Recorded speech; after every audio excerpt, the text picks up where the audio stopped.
이재명 대통령과 에이펙 정상회의 참석자 방한한 다카이치 사나이 일본 신임 총리의 첫 정상회담이 열립니다. 네, 오늘 있었던 미중 정상회담 결과에 대해서도 짚어보죠.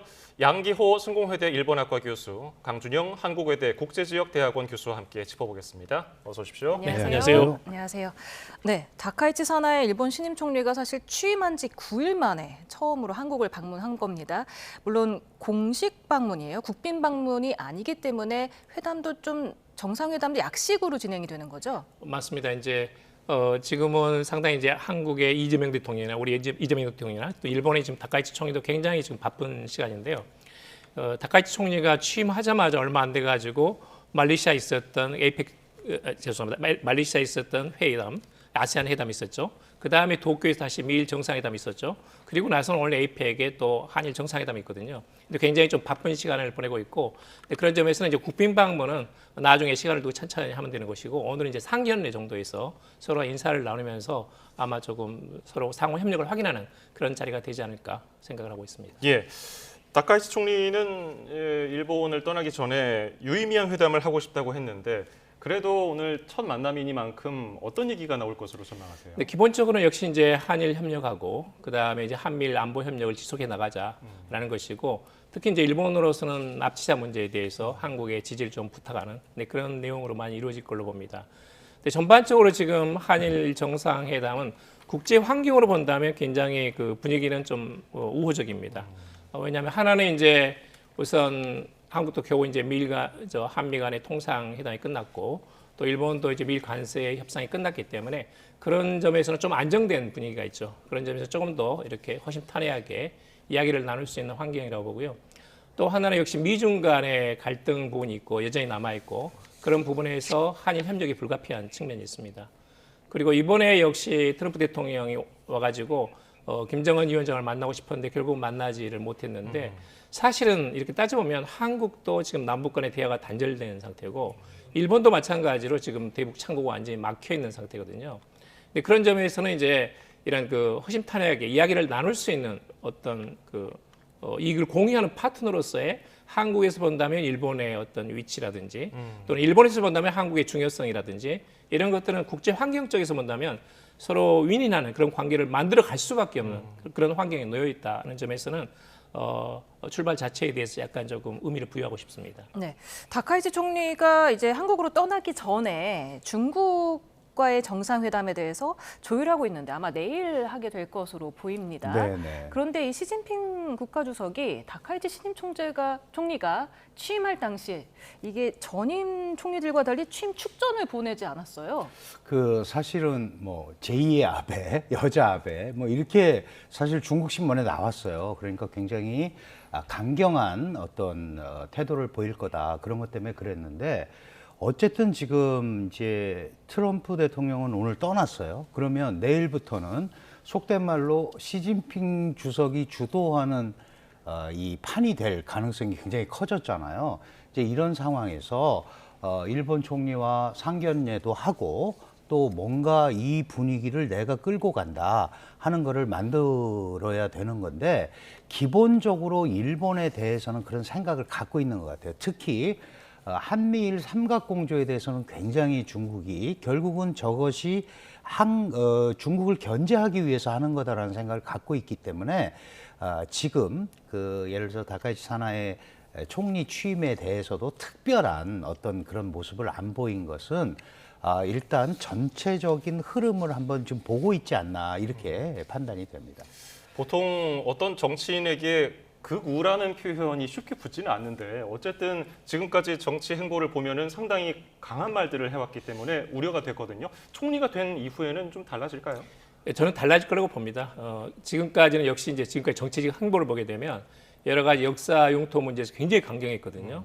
독도 문제에서도 강경하고 또 여러 가지 위안부라든지 여러 가지 과거사 문제에도 매우 강경한 태도를 보였는데, 또 한편으로 굉장히 유연성이 있습니다.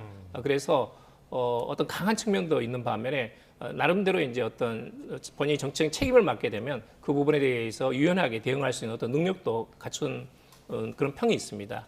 그런 평이 있고, 그래서 이번에도 보니까 이제 한국에 대해서 뭐 김을 좋아한다든지 화장품을 지금 바르고 있다든지 하는 굉장히 우호적인 제스처를 했고요.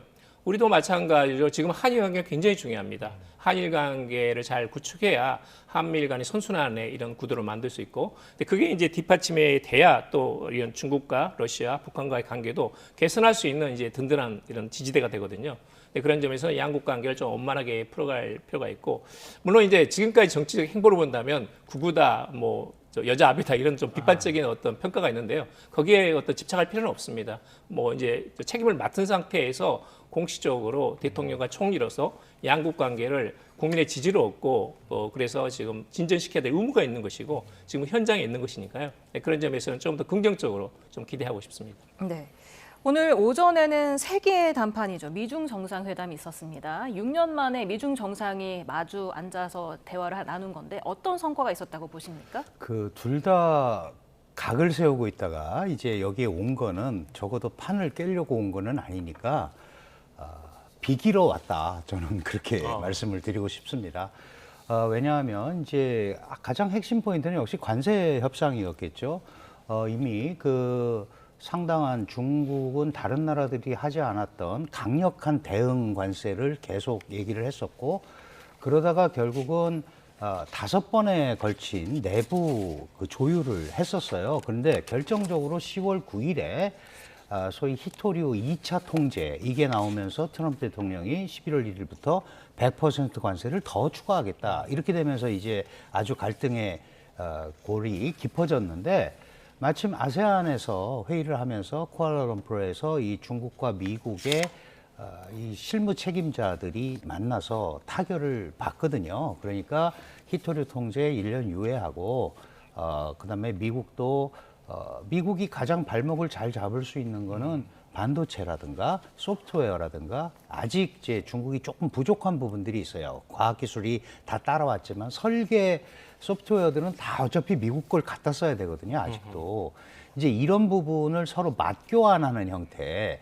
그래서 처음부터 비기려고 한 거고, 그 다음에 이제 오늘 와서는 이 비긴다는 거가 세계적으로는 더 이상 이 상황을 악화시키지 않겠다라는 메시지를 주는 거잖아요. 미중 양국이. 그런 점에서 이 에이펙 계기에 이런 게 이루어졌다는 점에서 향후에 이 질서를 나름대로 관리하겠다는 메시지가 전달됐다는 데서는 상당한 의미가 있다. 이렇게 봐야 될 것 같습니다. 그러면 교수님 표현대로 이번 회담은 비긴 겁니까? 비겼다고 봐야죠. 그 디테일은 봐야 되지만 기본적으로 관세나 이런 거는 이제 히토류라는, 물론 히토류가 영원히 갈 수는 없습니다. 그러나 적어도 당장 대체 불가능한 이 우위를 분명히 갖고 있기 때문에 그것과 그다음에 트럼프 행정부 아시다시피 대두 구매 이런 거가 트럼프의 소위 폐부를 찌르는 아주 결정적인 핀셋 효과가 있거든요. 이제 그런 것들 좀 풀어주면서 교환하면서 우리도 예전의 중국이 아니다. 이제 이런 것들을 얘기를 하는 거니까 당연히 뭐 큰 그림으로 보면 아직은 중국이 미국에 1대1로 대응하기에는 어렵습니다. 다만 우리가 굉장한 아이러니를 느끼고 있는 게 예전에 국제질서 수호 자유연대를 주창하던 미국은 사라졌고 그 틈을 내가 할게 그러고 지금 시진핑이 나온 거예요. 그러니까 그 부분을 어떻게 중국이 미국과 같은 시스템을 제공하면서 끌고 가느냐, 이게 이제 앞으로 펼쳐질 거거든요. 이제 그런 의미에서 지금은 탐색전 초반전, 비김. 저는 이제 그렇게 말씀을 드리고 싶습니다. 네. 트럼프 미 대통령이 시 주석과의 만남에 대해서 10점 만점에 12점을 줬습니다. 후하게 줬는데 내년 또 4월에 방중할 계획을 밝혔죠? 맞습니다. 이제 이번 회담은 전반적으로는 좀 윈윈했던 것 같아요. 그러니까 미국으로서도 일단 어떤 원했던 것들을 많은 결과를 얻어냈고, 그 다음에 중국으로서도 일단은 관세 이완화 효과는 있었거든요. 그런 점에서는 서로 간에 앞으로 좀 이렇게 대화를 나누면서 접근해 보자는, 서로 갈 수 있는 어떤 그 공동의 어떤 마당은 만든 것 같아요. 그런 점 자체가 하나는 조금 효과라고 봅니다. 다만 이제 상당히 중국으로서는 지금 당장 표현하지 않지만 지금 한국 측에 미국계에서 핵추진 잠수함을 고온전하는 것을 승인한 것, 이것은 상당히 크거든요. 근데 그 부분에 대해서는 일본도 요구하고 있고 기대하고 있고 지금 호주는 이미 그 방식으로 가고 있습니다. 그러니까 미국하고 영국, 호주가 어커스라고 그러는데 어커스에서 제조하고 관리하는 것은 미국이 영국이 하되 그렇지만 거기서 운영하는 것은 호주가 하는 걸로 그렇게 돼 있거든요. 그리고 이제 그게 지금 호주는 이제 중국으로부터 상당히 멀리 떨어져 있지만 한국은 바로 근거리에 있습니다. 서해안에서 언제든지 만약에 한국의 핵추진 잠수함이 서해를 이렇게 출몰하면서 어떤 정보를 수집하거나 아니면 적에 대한 어떤 그 선박에 대한 여러 가지 어떤 그 공격 가능성을 분명히 가지고 있는 거거든요. 그런 점에서는 이제 중국은 굉장히 큰 위협이 될 수밖에 없고 지금 사실은 이 부분은 상당히 일본도 좀 아쉽다는 생각이 있습니다. 원래는 미일 정상회담 전부터 이야기가 있었거든요. 그리고 이제 일본이 방위비를 2%를 2년 앞당겨서 늘리기 때문에 이 부분에 대해서 일본 측이 상당히 기대한 게 있었습니다. 그런데 지금 일본보다 앞서가지고 핵추진 항공모함, 죄송합니다. 핵추진 잠수함이죠.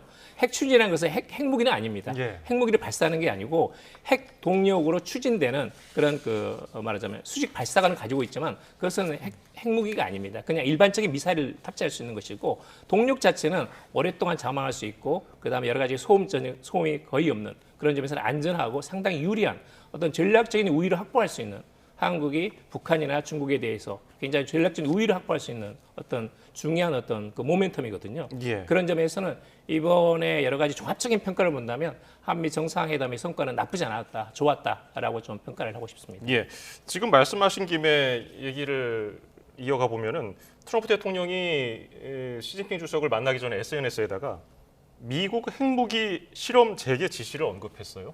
이거 어떤 의도라고 봐야 됩니까? 사실 미국은 지금 핵실험을 안 한 지가 꽤 오래됐죠. 그런데 러시아, 특히 중국은 지금 한 600기 정도 핵무기가 있는데, 핵탄두가 있는데 이걸 지금 1000개로 늘리려고 하거든요. 예. 그러니까 자꾸 그렇게 늘어나면 우리도 더 개발하고 가만히 있지 않겠다라는 메시지를 주는 겁니다. 결국은 핵은 이제 NPT라는 핵 확산 금지 조약에 대해 얽혀 있잖아요. 그런데 지금 중국 같은 경우는 북한에 대해서는 전혀 그거에 대해서 얘기를 안 하고 있잖아요. 그 핵 확산을 하는데도 책임 있는 유엔 안보리 상임이사국으로서 그런 걸 안 하고 있으니까 그렇게 한다면 이게 너희한테도 유리한 게 아니다.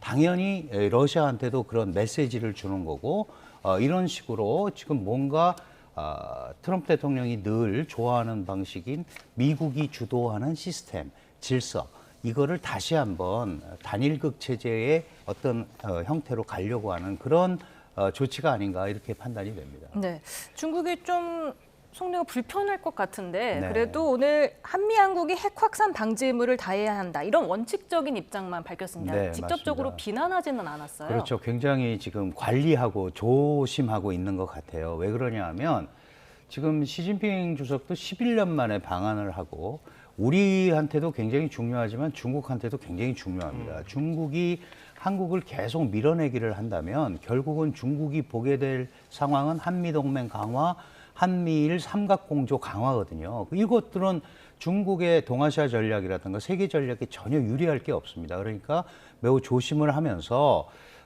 이제 평화적 사용, 확산 방지, 그런데 이제 응분의 책임과 역할을 해야 된다라고 얘기를 한 거예요. 그러니까 저는 그 외교부 대변인이 굉장히 강경한 어조로 이게 나올 거라고 생각을 했는데 일단은 지금 조금 관망하는 시스템을 보고 있다. 이건 왜 그러냐면 내일 모레 이제 회담을 하잖아요. 직접 들어봐야죠. 우리가 지금 이재명 대통령이 지난번 1차 한미정상회담에 가서도 안미경중 포기 발언을 해서 중국이 굉장히 우려의 모습을 보였고 이제 그것도 나름대로 우리가 설명을 하죠. 이 북한과 중국의 어떤 해상 활동을 추적한다라는 말도 듣기에 따라서는 굉장히 거북하게 들릴 수 있는데 오늘 아침 우리 대통령실에서 특정 국가를 겨냥한 거 아니다. 물론 중국이 안 믿을 겁니다. 그러나 그 정상 간의 대화라는 거는 정상의 입에서 그건 이러이러한 거다가 상대방한테 설득이 되면 그러면 또 사실 상당히 그 탑다운이 가지고 있는 굉장히 좋은 장점이거든요. 그런 과정을 거쳐야 되지 않을까 이렇게 생각이 되네요. 예. 앞서서 저희가 자료 화면으로 보여드렸습니다마는 트럼프 미국 대통령과 시진핑 중국 국가주석이 만나서 이제 악수를 하는 장면 표정을 보면은 여러 가지 생각이 들기도 합니다. 지금 또 보여드릴 텐데요. 예, 악수를 합니다. 서로 눈을 마주쳤습니다만은 글쎄요. 표정이 좀 어색해 보이기도 하고 시진핑 주석이야 원래 얼굴에 뭐 감정을 많이 드러내는 그렇습니다. 인물이 네. 아니기 때문에 그런가 할 수도 있지만은 앞서 교수님이 쉽게 설명해 주시려고 비기로 왔다고 얘기를 해주셨잖아요.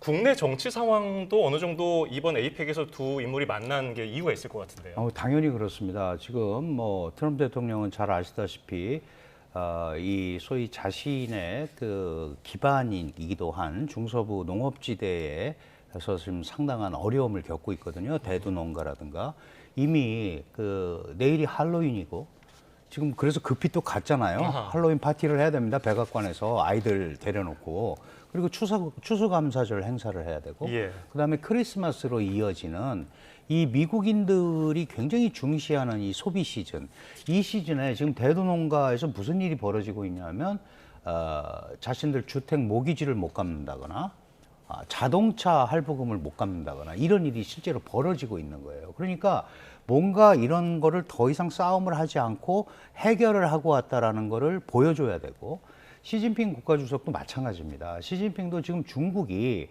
버티는 거는 정말 일가견이 있는 나라죠. 사회주의의 통제성이나 경직성이나 이런 걸 가지고 우리가 잘하려고 그러는데 미국이 압박을 하니 좀만 참아라. 근데 그것도 한계가 있는 거예요. 그 한계가 중국도 똑같이 어디에서 나타나냐면 민생에서 나타난단 말이죠.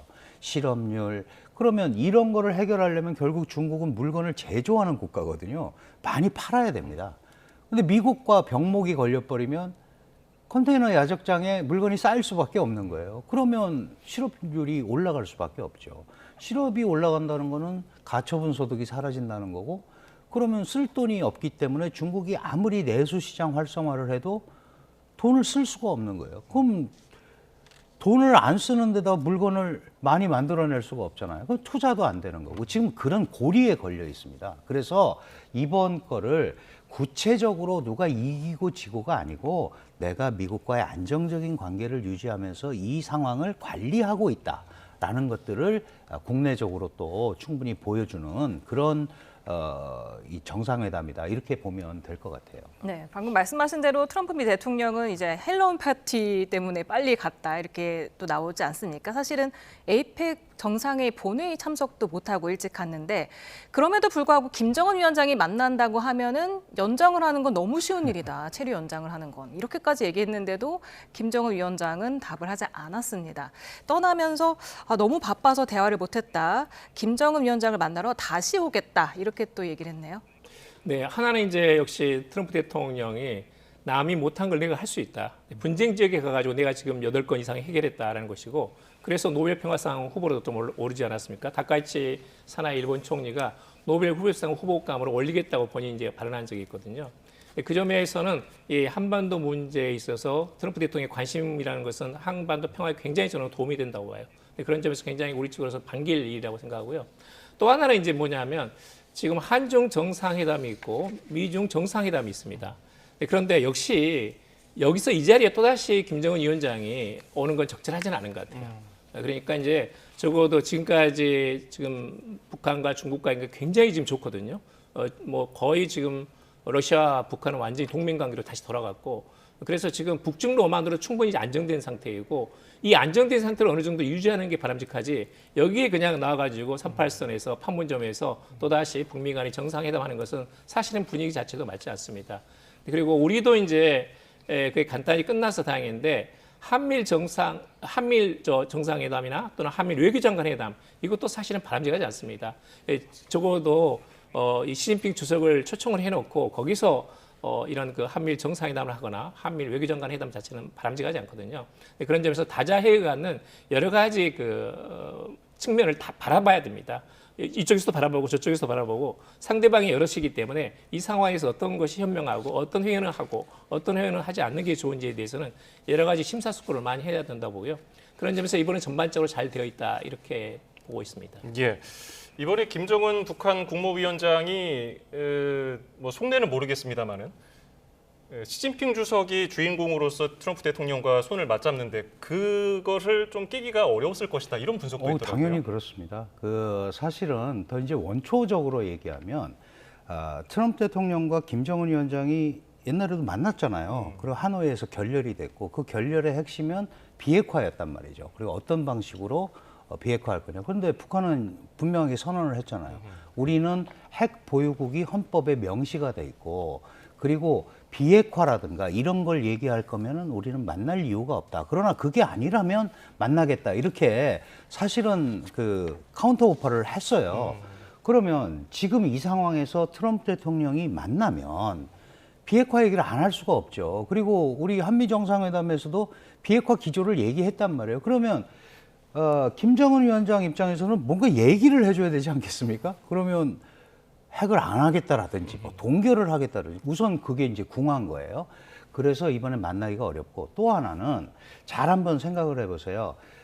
트럼프 대통령과 김정은 위원장이 5번에 걸쳐서 두 번에 걸쳐서 회담을 할 때 전부 다 누구랑 만났습니까? 김정은이 시진핑과 만나서 협의를 합니다.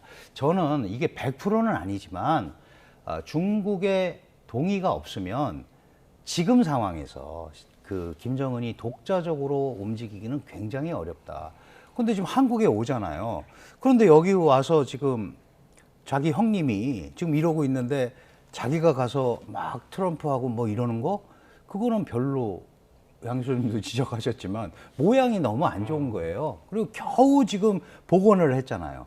복원을 중국이 당겨서 한 것도 있지만 김정은 위원장도 북러 관계를 잘 맺었지만 러우 전쟁이 끝나고 나서 과연 러시아하고도 계속 그런 관계가 유지될 수 있을까에 대한 의구심이 계속 있잖아요. 그래서 역시 믿을 건 중국이다 라고 생각을 했기 때문에 그게 전승절에 같이 선 거란 말이에요. 그런데 그 부분을 얼마 지나지도 않아서 지금 새롭게 하기에는 김정은 위원장 입장에서도 상당히 복잡하게 얽혀 있는 생각이 있었을 거다. 그래서 이번에는 안 하는 게 훨씬 낫을 거다라고 생각을 한 것 같습니다. 네.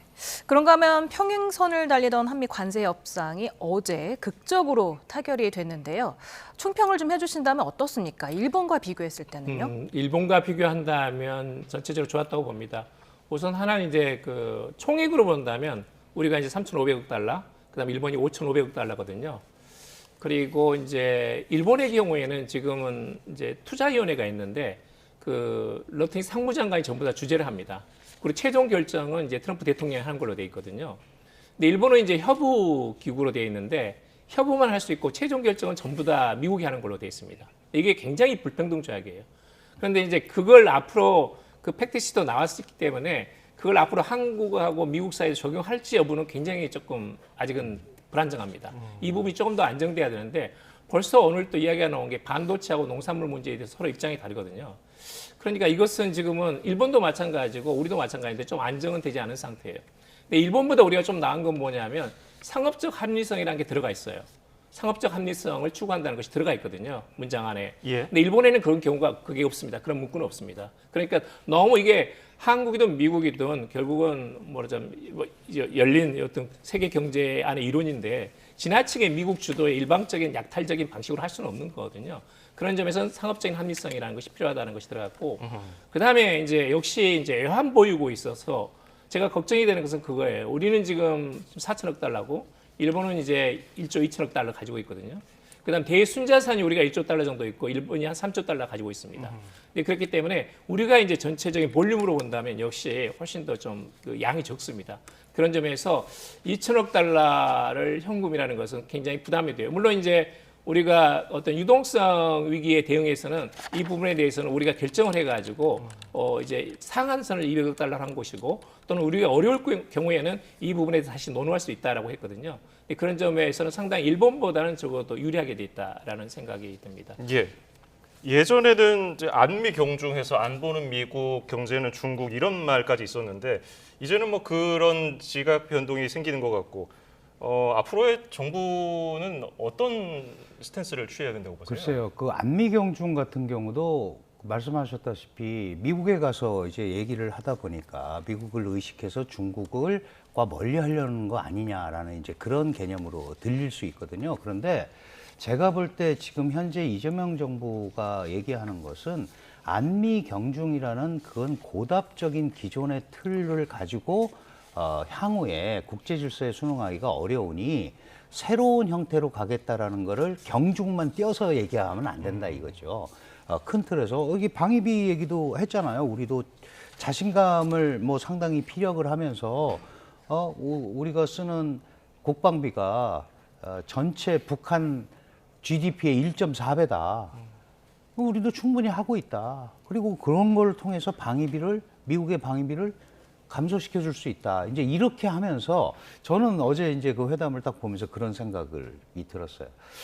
트럼프는 어쨌든 3,500억 불이라는 거를 큰 시스템으로 가지고 가야 되는 거예요. 그 안에서 그게 분할이 되든 어쨌든 그건 중요하지 않다. 현금 2,000억 불. 그 다음에 마스카 투자 1,500억 불. 하여간 3,500억 불이에요. 우리 이재명 대통령은 그걸 3,500억 불을 하여간 쪼개서 하든 어쨌든 그 총액을 해주면서 이 기회에 그동안 문제가 됐던 원자력 협정이라든가 이런 거를 패키지로 좀 가보자. 그리고 실제로 관세에 관해서 그 부분이 해결이 되지 않으면 안보 이 협의도 쉽지 않을 거다라고 생각을 했던 것 같아요.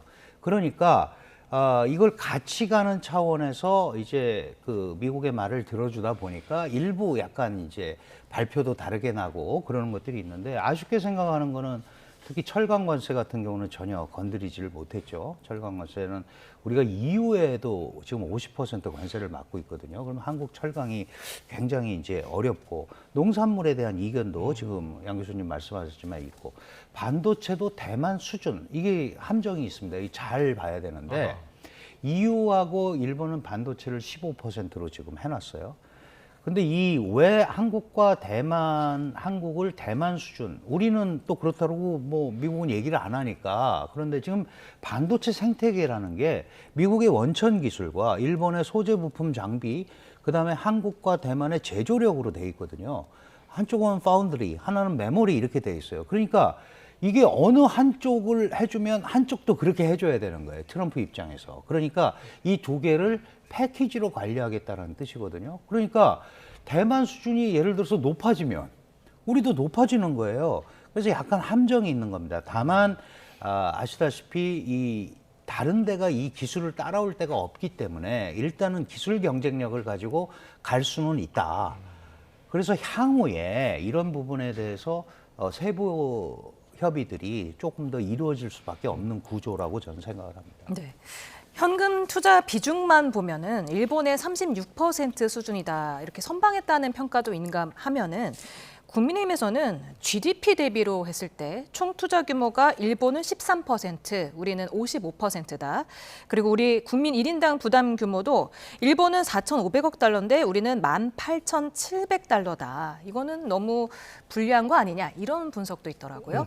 그건 이제 분명히 있습니다. 이제 왜냐하면 일본하고 한국하고 경제 규모가 다르고 우리가 한 40% 정도 되거든요. 그러니까 이제 아까 말씀드렸지만 일본은 사실 대순자산이 3조 달러 가깝고 우리는 1조 달러 좀 내고 그리고 이제 역시 외환 보유고도 역시 이제 4천억 달러 정도고 일본은 1조 달러 훨씬 넘거든요. 그런 점에서는 이제 5,500억 달러하고 3,500억 달러 비교하면 우리 경제 비중이 조금 높다. 그러니까 처음에 그때 미국에 방문하셨을 때 이재명 대통령과 트럼프 대통령 간에 약간의 그 허들은 높았던 것 같아요. 그러니까 이제 어느 정도 어떻게 하면 최소화시킬 수 있는가 하는 과정에서는 수많은 논의가 있었겠지만 어찌됐건 간에 3,500억 달러 선방했다는 것이 하나 있고 두 번째는 이제 이 관세 15%는 크다고 봅니다. 저는 이걸 안정시킨 건 매우 크다. 왜냐하면 지금 인도하고 브라질이 50%거든요. 예. 그리고 캐나다가 35%입니다. 멕시코가 30%예요. 캐나다, 멕시코는 바로 미국하고 둘러싼 바로 양쪽에 남북에 있는 가장 큰 교역국 아닙니까? 거기서 30%, 35%를 관세를 맞은 겁니다. 그런데 지금 15% 된 데는 EU하고 한국하고 일본하고 뉴질랜드 정도예요. 가장 낮은 수준입니다. 그런 점에서는 관세를 선방한 게 하나 있고 그다음에 또 하나는 역시 아까 말씀드렸듯이 핵 추진 잠수함에 대한 미국 측의 약속, 승인을 얻어낸 것은 크다고 봅니다. 이것은 이제 장기적인 어떤 그 안보 면에서 본다면 확실하게 북한의 핵과 미사일 또는 중국의 위협이라든지 군사적인 위협에 대해서 대응할 수 있는 중요한 장치가 되거든요. 이것은 굉장히 이걸 얻어낸 건 저는 매우 크다. 이것에 대해서는 아주 높이 평가할 필요가 있다라는 생각이 듭니다. 예, 뭐 한미 정상 간의 관세 협상 관련해서 우리 전문가라든지 정치권의 분석은 들어봤는데 일본 내에서 분위기는 어떻습니까? 일본 내에서는 역시 좀 한국의 한 수이다 이렇게 지금 평가가 나오고 있어요. 그러니까 우선은 이제 일본 내에서는 처음에 이시바 총리가 이 트럼프 대통령 할 때 수십 차례 우리보다 훨씬 먼저 했습니다. 예. 거기는 한 20번 이상 회담을 했거든요. 우리가 시작도 하지 않았을 때. 그래서 일본하고 미국이 훨씬 더 이 관세 협상을 빨리 했습니다. 그래서 많은 결과를 얻었다고 생각했는데 사실은 5,500억 달러는 굉장히 큰 돈이었어요. 그리고 이게 대부분 이제 거의 기업하고 현금 투자가 들어갑니다. 그래서 지금 벌써 도시바라든지 소프트뱅크라든지 미쓰비시 중공업이라든지 미쓰비시 전기라든지 이런 쪽에서 이미 대부분 들어가게 돼 있거든요.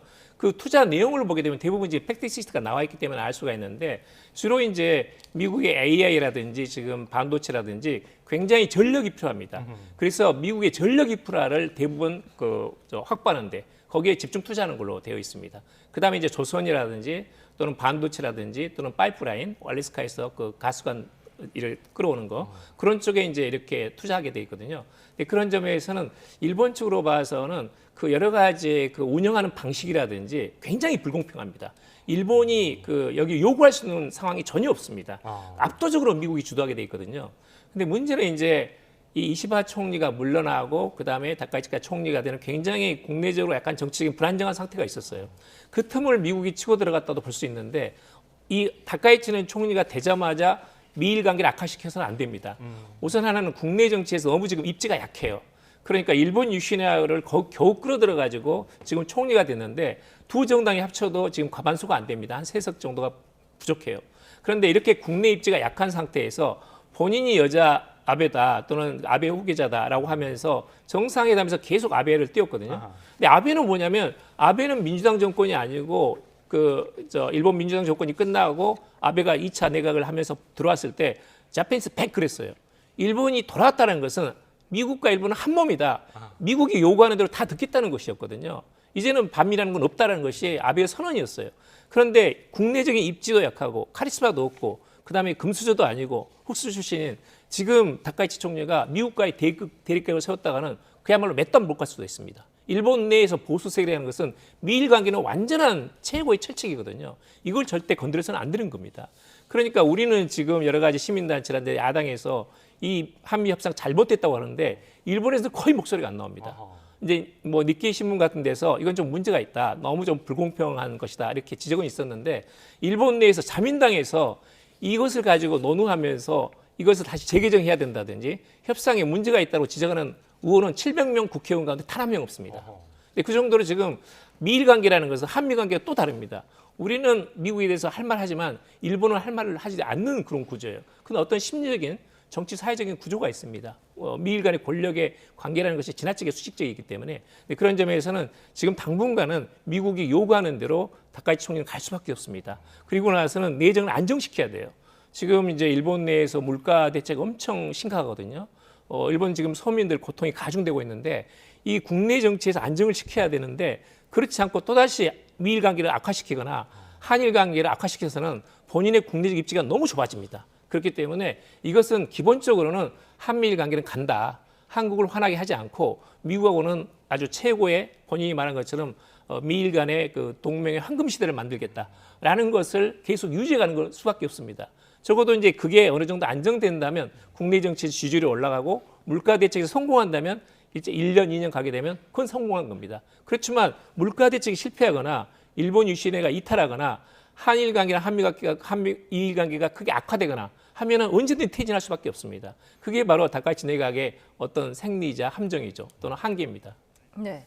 지금 관세 협상이 극적으로 타결은 됐지만 아직 공식 서명이 없는 상황이잖아요. 이런 상태에서 트럼프 행정부가 이 합의를 소개를 하면서 우리 정부와는 좀 다소 다른 내용들을 몇 가지 소개를 하면서 우려가 되고 있는데 그중에 하나가 또 지금 이겁니다. 러트닉 장관이 대미 투자 3,500억 달러에 대해서 투자는 트럼프 대통령이 지시하고 승인할 것이다. 트럼프 대통령은 첫 투자 분야로 조선업을 지정을 했고 미국에서 선박을 건조하는데 최소 1,500억 달러가 약속됐다. 그런데 이제 조선협력 마스가에 대해서는 우리 기업이 좀 주도해서 투자하는 거 아니었습니까? 그러니까 이 기본적으로 항상 이게 미국의 일종의 전략 같아요. 그 합의 문서 안 나오고 지금도 보시면 트럼프 대통령의 입이라든가 이런 걸 통해서 결과가 나오잖아요. 그리고 그런 걸 가지고 떠보는 소위 여론을 평가해보는 이제 이런 전략을 쓰고 있는데 3,500억 불 중에 2,000억 불은 우리가 어쨌든 1년에 200억 불 한도로 투자를 한다고 그러고 그것도 사실은 투자위원회를 만들고 또 심의위원회도 하나 또 만들게 돼 있어요. 그래서 캐피탈 콜이라고 그러죠. 여기다 투자해 그러면 이제 돈을 내게 돼 있는 건데 지금 트럼프 대통령이 조선업에 굉장히 목말라 있으니까 그러면 이럴 때는 우리가 원래 1,500억 불 투자하기로 한 거를 갖다 댄다. 그런데 이거는 그냥 우리가 2,000억 불 한도에 안 들어가 있으니 기업들에게 우리가 대출해서 보증해 주는 형태로 갈 테니까 투자를 하겠다. 이렇게 이제 협의 과정을 또 거쳐야 되는 그런 상황인 것 같습니다. 예. 트럼프 대통령의 협상 스타일에 대해서 잠깐 언급해 주셨는데 얼마 전에 있었던 미일 정상회담에서도 뭐 비슷한 기조였습니까?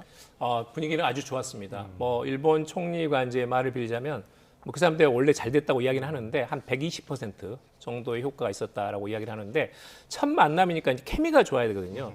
역시 이제 외교라는 그 정상회담이 가장 중요하고 정상 간의 신뢰가 가장 중요합니다. 근데 트럼프 일기 때 가장 그 국제적으로 신뢰했던 친구가 아베거든요. 그래서 이제 도널드 신조 이렇게 서로 부를 정도로 서로 애칭으로 부를 정도로 사이가 좋았습니다. 그래서 지금 이번에 정상회담 할 때 보니까 그 서로 간에 이제 케미를 맞추려고 굉장히 노력을 했고 일본 측에서 많은 공을 들였고 그 중에 제일 많이 활용한 게 아베 신조예요. 그러니까 아베 신조에 대해서는 굉장히 이제 그 우리 쪽으로서는 별로 그렇게 호감 있는 인물은 아니지만 트럼프 대통령으로서는 가장 신뢰가 있었거든요. 저는 놀란 게 아베 신조가 3년 전에 이제 피살되고 나서 부인 아키 여사를 불러가지고 혼자 불러가지고 자기 플로리다 마라라고 리조트에서 같이 만찬할 정도로 그 부부하고 근데 그 정도로 약간 이제 애정을 가지고 있고 그래서 이제 여자 아베 또는 아베 후계자인 다카이치 사나이 총리가 그 점을 풀로 활용한 겁니다. 그러니까 아베 총리가 쓰던 골프 세트도 선물로 주고 아베 이야기를 계속하면서 이렇게 하고 그러다 보니까 지금 그 요코스카에 있는 미 해군의 항공모함을 방문하는데 도쿄에서 요코스카까지 헬기로 갔는데 마리논을 타고 갔거든요. 그렇죠. 그 대통령 전용 그 헬리콥터입니다. 그런데 거기에 외국의 총리나 대통령이 탄 경우는 거의 없습니다. 완전히 이례적입니다. 네, 그런 점에서는 이제 미국으로서도 지금 중국을 견제하기 위해서 여러 가지 생각을 많이 하고 있고 네, 그런 점에서 한국에다가 핵 추진 잠수함이라든지 또는 일본에 대해서는 대중 견제를 위해서 레어아스 그런 히토리오에 대해서 공동 투자하자라는 점에서는 중국을 견제하는 그런 말레이시아도 그런 게 있었거든요. 히토리 투자가 있었거든요. 네, 그런 점에서는 중국 견제라는 점에서는 이번에 트럼프 대통령의 정상회교가 상당히 크게 뭐 승리한 게 아닌가, 크게 성공한 게 아닌가 그런 생각이 듭니다. 일본도 핵 추진 잠수함을 좀 바라고 있을 텐데 일본도 요구할 가능성이 있습니까? 일본은 이미 요구하고 있습니다. 기대하고 있고. 그런데 이제 문제는 이게 뭐냐면 핵 미사일은 아닙니다. 핵 추진도 일종의 지금의 일본의 헌법 정신에서 맞지 않거든요. 핵을 가진다는 것은 안 됩니다. 비핵 3원칙이 있어서 핵을 생산하지 않고 보유하지 않고 들이지 않는다. 그 항구 내에 정박시키지 않는다는 것이 일본의 비핵 3원칙이거든요. 그런데 지금 핵으로 추진되는 잠수함이 계속 만든다면 그건 정박한 상태에서 일본이 보유하는 거거든요. 그러니까 비핵 3원칙의 원칙이 깨져나가는 겁니다. 근데 그것은 여러 가지 위헌 논쟁이 불러일으킬 수밖에 없고 여야 간에 격렬한 대립이 있을 수밖에 없어요. 그런 점에서는 쉽지 않다. 그래서 일본도 2030년이라든지 2035년 정도를 생각을 하고 있고 지금 일본에서는 비핵 3원칙 가운데에서 생산하지 않는다, 보유하지 않는다는 지켜나가되 우선 당장 미 해군에서 핵잠수함도 들어오고 핵항공모함도 들어오기 때문에 도입하지 않는다, 수용하지 않는다는 원칙은 이미 깨야 된다. 그러니까 비핵 3원칙에서 비핵 2원칙으로 가야 된다라는 것이 이제 일본 자위대의 주장이거든요.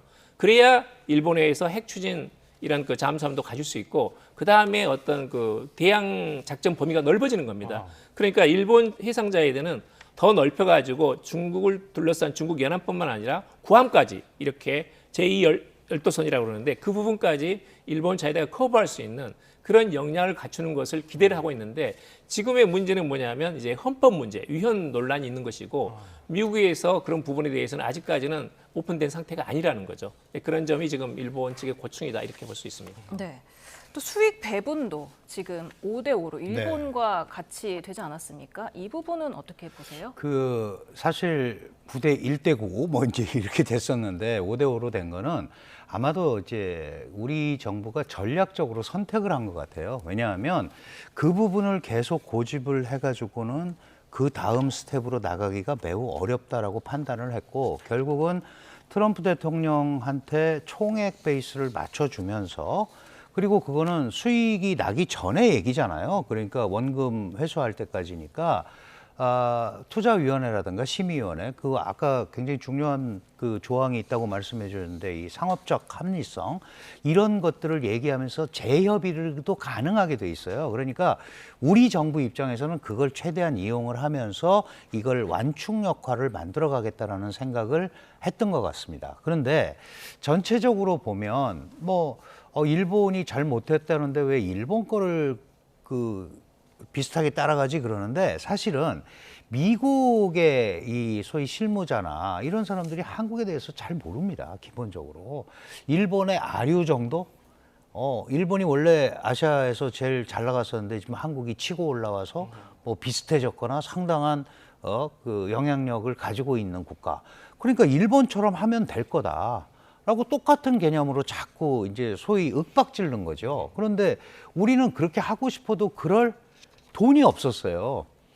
더 좀 아이러니한 거는 4,200억 불 외환보유 요구인데 그중에 3,500억 불을 투자할 수도 없을 뿐더러 80%는 어디에 가 있냐면 미 국채와 미 회사채에 이미 투자가 돼 있습니다. 그런데 그거 돼 있는데 거기다가 또 다른 현찰을 갖고 와라? 여기는 한국에 대한 이해도가 너무 떨어지는 거죠. 저는 이 몇 개월간 한국 정부가 어제 김정관 장관한테 터프 네고시에이터라고 얘기한 거가 바로 그런 거예요. 우리는 이런데 되지 않는 걸 자꾸 얘기하면 어떻게 하냐. 저는 이번 과정이 한국에 우리가 스스로를 폄훼하는 건 아니지만 안 되는 부분이 어려운 부분이 있다는 건 알려야 되잖아요. 그런 면에서는 기본적으로 이런 5대5 배분이나 이런 것들도 지금 상황에서는 우리가 억셉트 할 수 있다라고 저는 생각을 합니다. 네. 모레는 한중 정상회담이 예정이 돼 있습니다. 어떤 점이 가장 중요하게 다뤄질까요? 지금 한중 정상회담 같은 경우는 사실은 이제 주고받을 마땅한 거는 없습니다. 그런데 지금 이제 주도 국제 공급망 질서 재편에 아주 한가운데 와 있고 우리도 중국의 공급망에 상당히 의존을 하고 있죠. 중국도 우리 삼성과 SK 하이닉스가 중국 땅에서 40%가 생산이 돼요. 그러니까 굉장히 중요한 서로 이 핵심 내용들을 가지고 있는 건데 지금 그러면 공급망 협력이라든가 우리 정부는 당연히 비핵화 기조를 얘기하고 싶죠. 그런데 중국은 그 분야를 상당히 피하려고 애를 쓸 거예요. 왜냐하면 북한을 자극할 수 있기 때문에. 그러면 그 다음에 남는 거가 이제 다양한 형태의 사회문화 교류 이제 이런 쪽에 굉장히 초점을 맞출 거고 중국에서 계속 얘기하는 게 이제 협중 정서 완화. 사실 중국에 혐한 정서도 있습니다. 그러면 이런 기회에 정부가 조금 이런 걸 안정적으로 관리해야겠다라는 차원에서 그런 데 대한 어떤 큰 그림 이런 것들이 이루어지는 게 이번에 한중 만남의 핵심 내용이 아닐까. 아까도 말씀드렸지만 지도자들이 만나는 거는 일반 사람들이 만나는 거하고 다르잖아요. 지도자 차원에서 만나는 거는 한알령을 풀어달라 말아 할 일은 아닌 거죠. 지도자가 와서 그런 게 있는데도 갔다라는 거는 어느 정도 그걸 감수를 한 거고 그 다음에 이어지는 고위급의 교류가 활성화되면 자연스럽게 지방 정부 교류 그 다음에 기업 이런 데도 자연스럽게 물꼬가 터지는 거거든요. 그런 걸 좀 기대를 해야 될 것 같습니다. 예, 오늘 두 분 도움 말씀은 여기까지 듣겠습니다. 양기호 성공회대 일본학과 교수, 강준영 한국외대 국제지역대학원 교수였습니다. 감사합니다. 감사합니다. 예.